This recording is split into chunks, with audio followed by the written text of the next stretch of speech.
देखिए, पहले तो जिन्होंने साथ नहीं दिया वो कांग्रेस के अंदर है ही नहीं।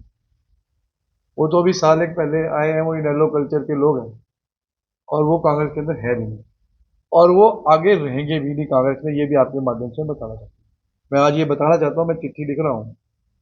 अगर पार्टी ने उनको कांग्रेस से निकाला नहीं निकाला तो वीरेंद्र राठौर कांग्रेस छोड़ देगा।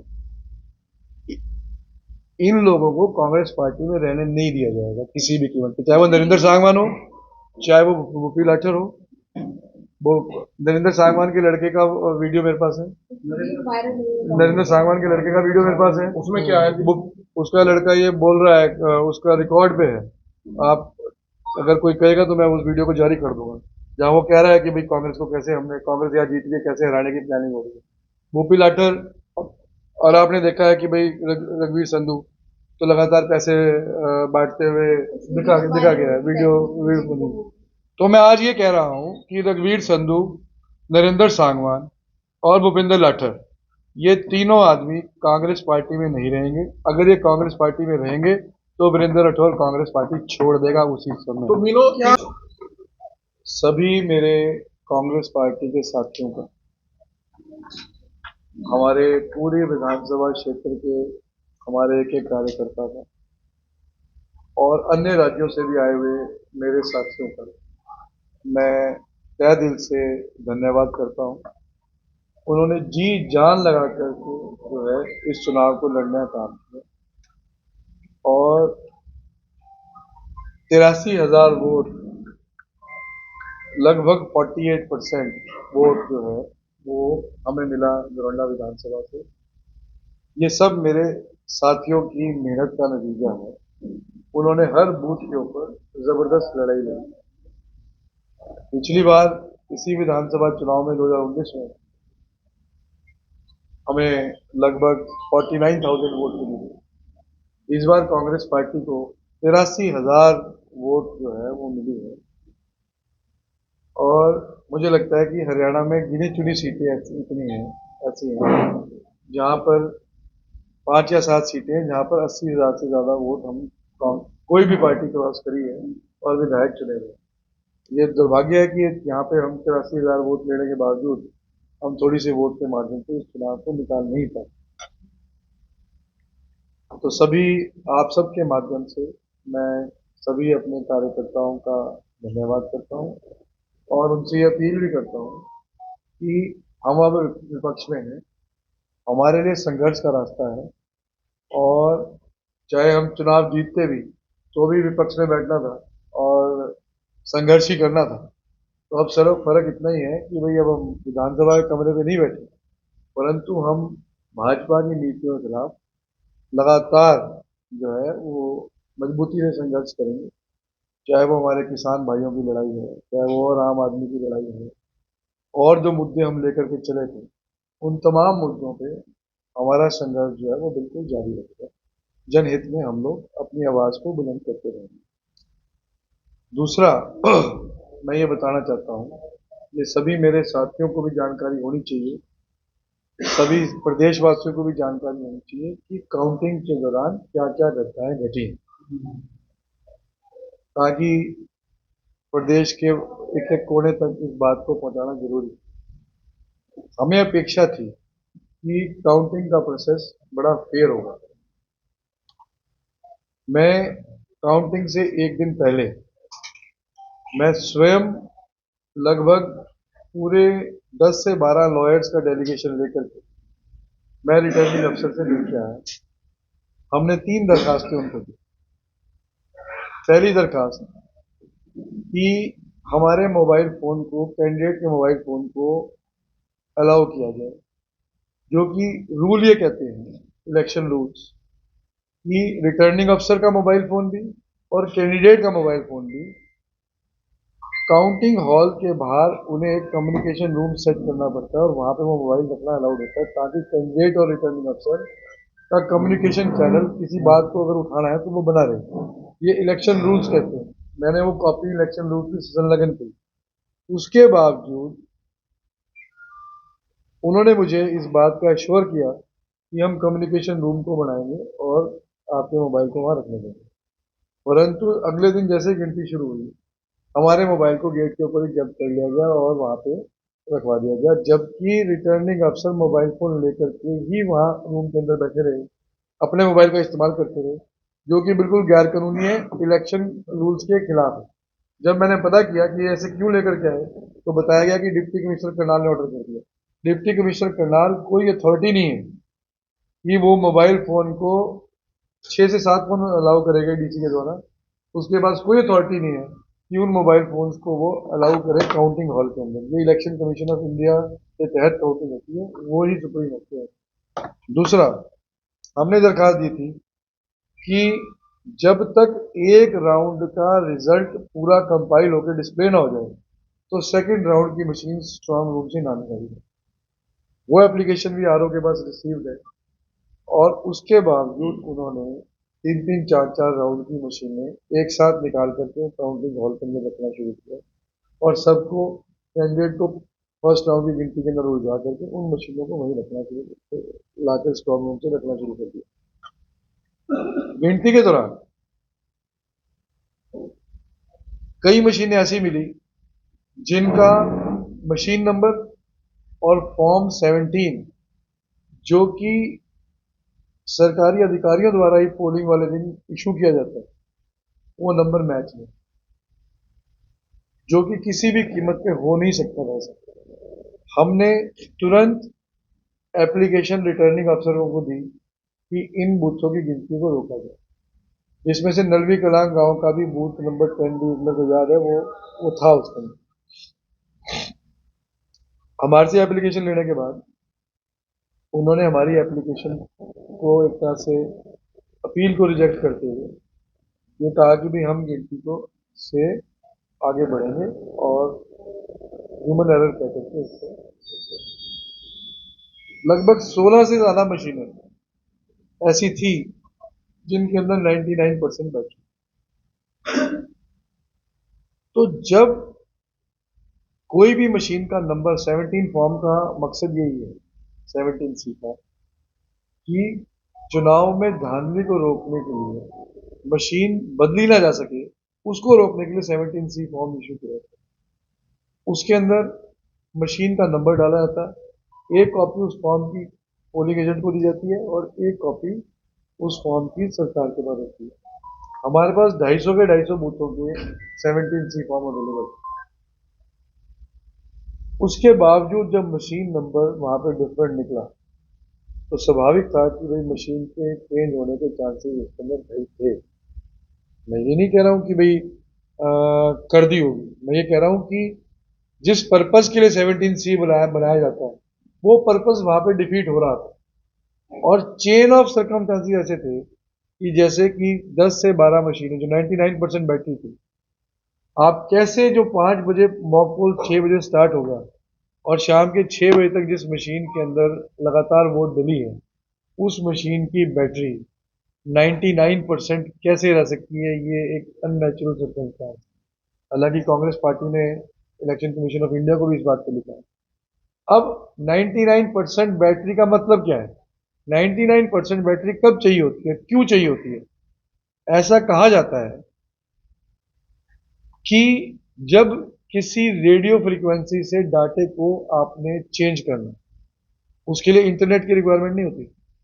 रेडियो फ्रीक्वेंसी से डाटे को मैनेज करने के लिए आपको बैटरी बैकअप पूरा चाहिए, और वो इसीलिए 99% बैटरी के अंदर रेडियो फ्रीक्वेंसी से चांसेस हो सकते हैं कि आप मशीन को मैनेज कर सकते। इसीलिए हमेशा ये कहा जाता है कि बैलेट में और इस मशीन के अंदर अंतर ये है कि बैलेट मोर लगती है। बैलेट में अगर गलत काउंटिंग भी हो तो रिकाउंटिंग के दौरान वो सही चीज सामने आ सकती है।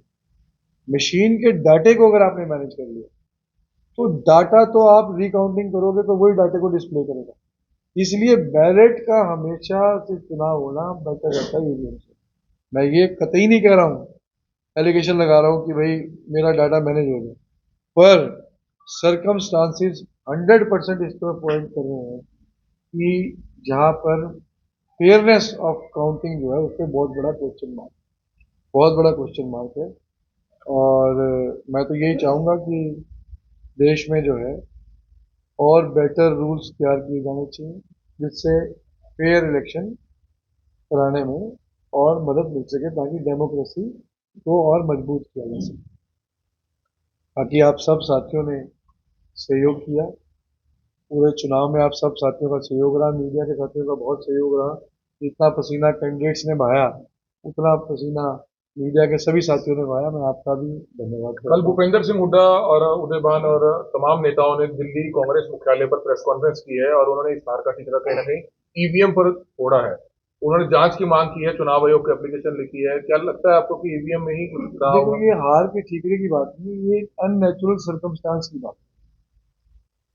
क्या ये नेचुरल है कि आप ये बताएं कि एक ईवीएम जो पूरा दिन यूज हो रही है वो 99% बैटरी पे कैसे, या तो वो यूज नहीं हुई, या वो यूज हुई तो वो बैटरी उसकी यूज नहीं क्यों नहीं हुई। तो ऐसी तो 15-16 मशीनें हमारे उसके अंदर भी थी। हमारे में कम से कम 15-16 मशीनें थी जो 99%, और उन 99% मशीन्स के अंदर ही कांग्रेस हार रही है। तो अगर आप सीक्वेंस ऑफ इवेंट्स को देखेंगे और जोड़ के देखेंगे, तो कहीं ना कहीं एक बड़ा क्वेश्चन मार्क जरूर है फेयरनेस फेयरनेस के ऊपर। हालांकि अब इसका एविडेंस को लाना बहुत एक आसान काम नहीं है, और लीगली भी मैं समझता हूँ कि भाई एक टफ टास्क है। बट अल्टीमेटली इन सब चीज़ों का सिक्वेंशियल अगर आप आउटकम देखें, तो कहीं ना कहीं अननेचुरलनेस जो है वो वो दिखती है। जो वीरेंद्र और सिंह लोग भी कोर्ट रूम में टिकट कैमरे मांग रहे लगे थे, होते हैं, जो और लोग सीसीटीवी भी कैमरे टिकट होते मांग हैं। रहे थे, आपको लगता है कि उन्होंने आपका साथ दिया, जिनको टिकट नहीं मिल पाया घरौंडा से? देखिए, तकरीबन सब साथियों ने साथ दिया। एक दो साथी जो थे उनका तो पता ही था। क्या उनकी वजह से नुकसान हुआ? नुकसान तो छोटा मोटा होता ही है, चुनाव में 4,000 वोट है, अगर किसी ने 1,000 1,500 का नुकसान कर दिया, इतना नुकसान तो करने लायक हर कार्यकर्ता होता है। हर कार्यकर्ता जो आपका है वो इतना नुकसान कर सकता है। अब किसी के, अब कोई करना चाह रहा है तो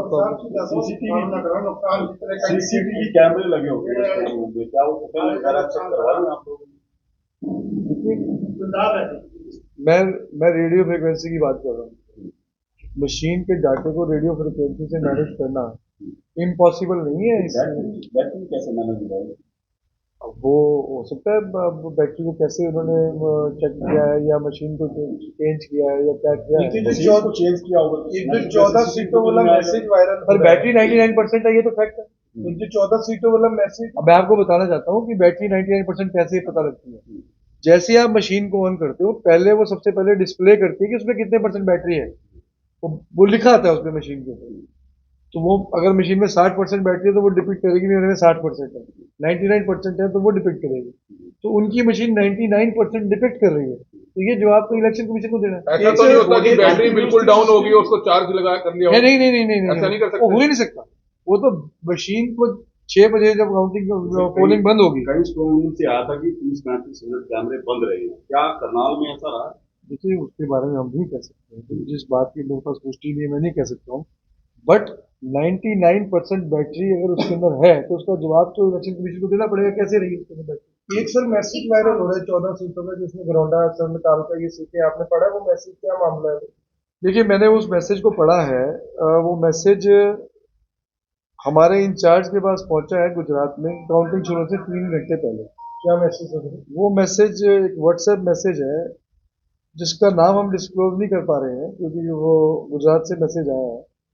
बट उसमें उन्होंने 2 घंटे पहले मैसेज करके 14 सीटों का उल्लेख किया है कि इन 14 सीटों को रेडियो फ्रिक्वेंसी के माध्यम से मैनेज किया जाए। और मैं कौन कौन सी सीटें हैं? ये एक मैसेज है, मैं पढ़ के सुना सकता हूँ उस मैसेज को। 2 घंटे पहले गिनती शुरू होने से पहले मैसेज आया। वो लिखते हैं कि today election result will be like this: BJP 46 to 49, INC 36 to 38, INLD 2 to 3, others 3 to 4.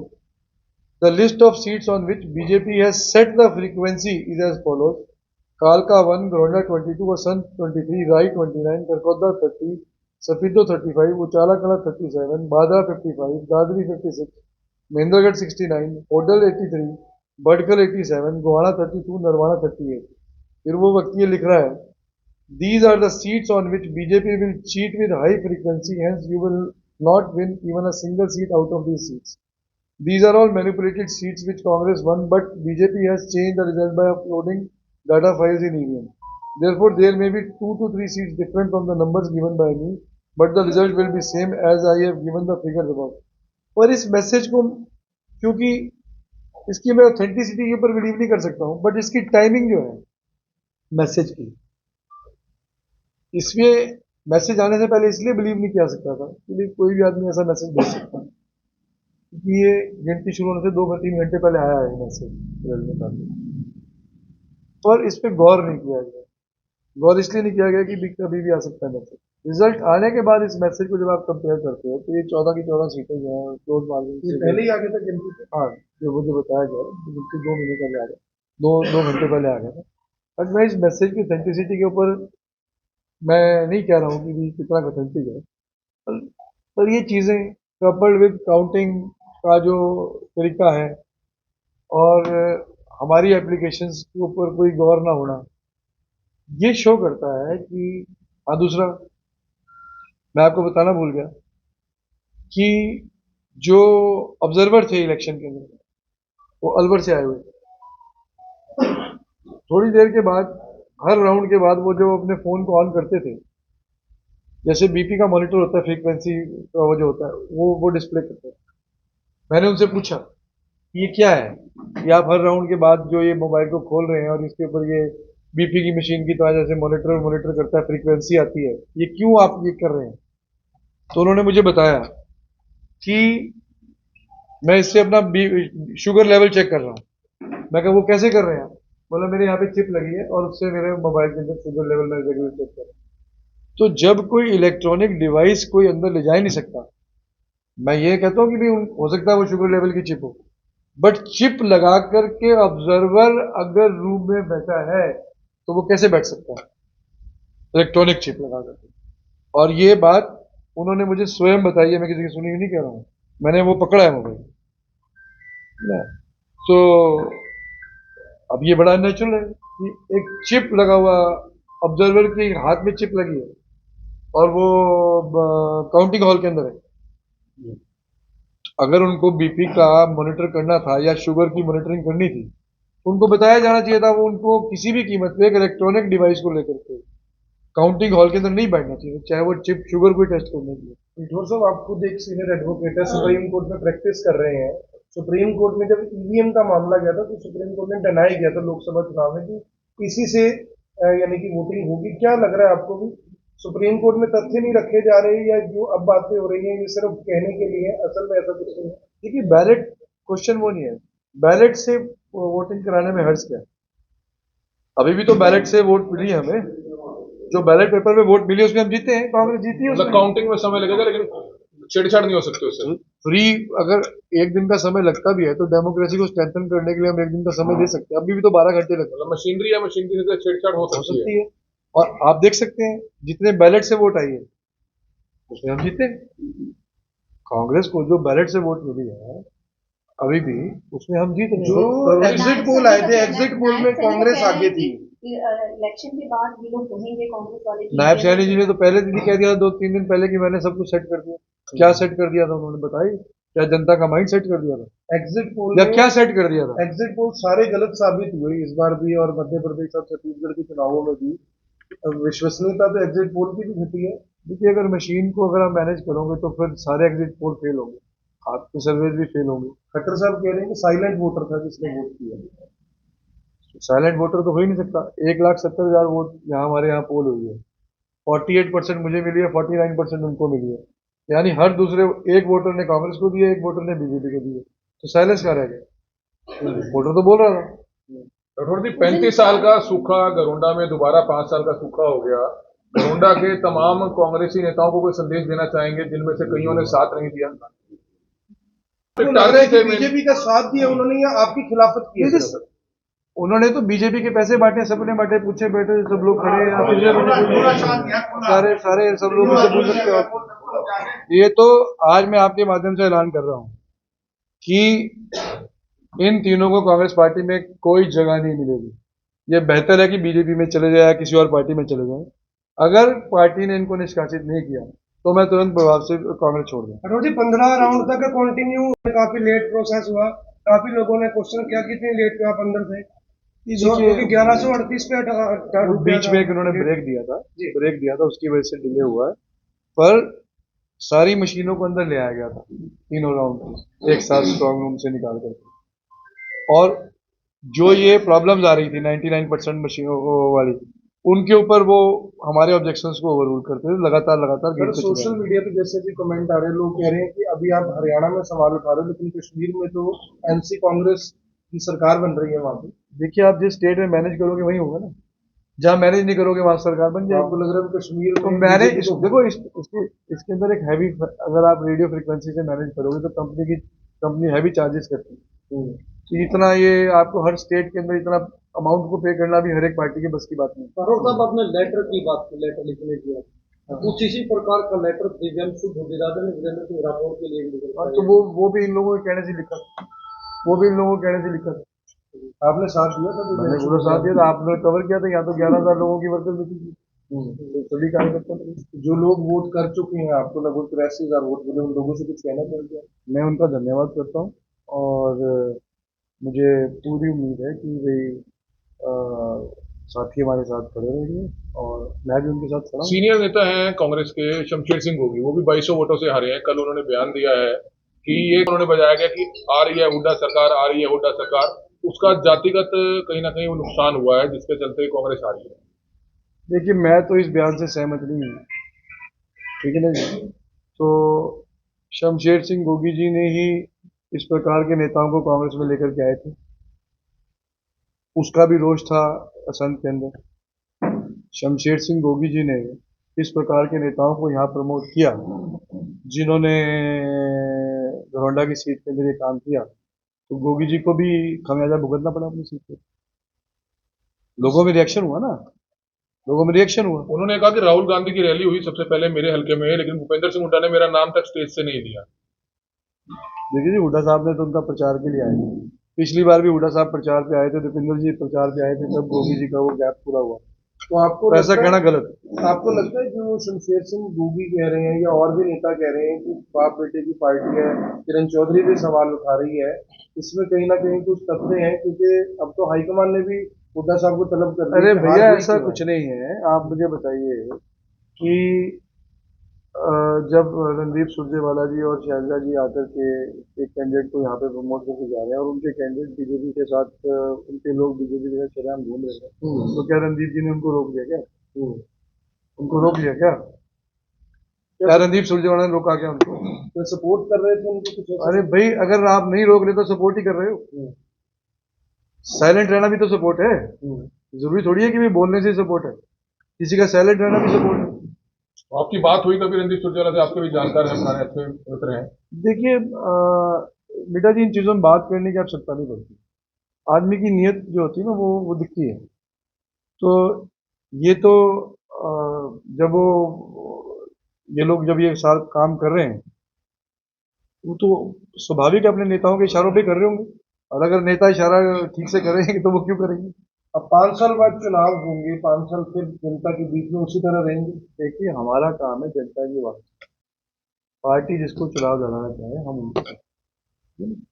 और दिव्यांशु बुद्धिराजा की आपने बात की, मैं आज भी कह रहा हूँ कि Divyanshu Buddhiraja was not a right choice और लोकसभा। आज भी मैं कह रहा हूँ, पार्टी का डिसीजन रहा हो। हम यहाँ 2 चीफ मिनिस्टर्स के खिलाफ लड़ रहे थे, मजाक नहीं था। हमें 2 मुख्यमंत्रियों के खिलाफ लड़ना था, ये मजाक नहीं था। और करनाल के अंदर मजाक में कभी बंदे भी नहीं बने। तो 2 मुख्यमंत्रियों के खिलाफ लड़ना है तो तैयारी से लड़ना है। ऐसे कैंडिडेट को लड़ाने का कोई मतलब नहीं है जिसके पास एक कार्यकर्ता ना हो। सैलजा जी ने इस पर भी आवाज उठाई थी कि कुछ हाँ, उठाई टिकट जो है वो गलत हो, वो जो कुछ भी रहा हो, ठीक है ना। तो मैंने वहाँ पे ये डिसाइड किया था कि मैंने पूरे वर्कर्स को बुला करके वहाँ मीटिंग की। ये जो षड्यंत्रकारी लोग हैं, यही इस प्रकार की अफवाहें फैलाते हैं। करनाल में एक भी सीट लोकसभा में 9 की 9, विधानसभा में एक भी सीट कांग्रेस नहीं जीत पाई। इसका क्या लगता है आपको? कि देखिए, रिजल्ट्स को मैनेज, अब मीडिया साहब बगैर प्रूफ के तो कोई बात कहना ठीक नहीं है, बट काउंटिंग के प्रोसेस में अननेचुरलनेस काफी ज्यादा डिफिकल्ट होती है। तो सर इसके लिए फिर क्या कांग्रेस आने वाले टाइम में देखिए, इसके लिए लीगली तो आप कुछ नहीं कर सकते मूवमेंट अनटिल अनलेस देश के अंदर एक बड़ा मूवमेंट खड़ा हो कि इलेक्टोरल प्रोसेस हमारे देश के अंदर ऐसा बने जिससे देश के लोगों की विश्वसनीयता बने और किसी के ऊपर। और मुझे लगता है कि भाई बीजेपी के लोगों को भी क्या इतराज होना देना चाहिए कि जब विश्वसनीय एक सिस्टम की तरफ देश जाता है तो बीजेपी को भी इसके ऊपर इतराज नहीं होना चाहिए। ईरान की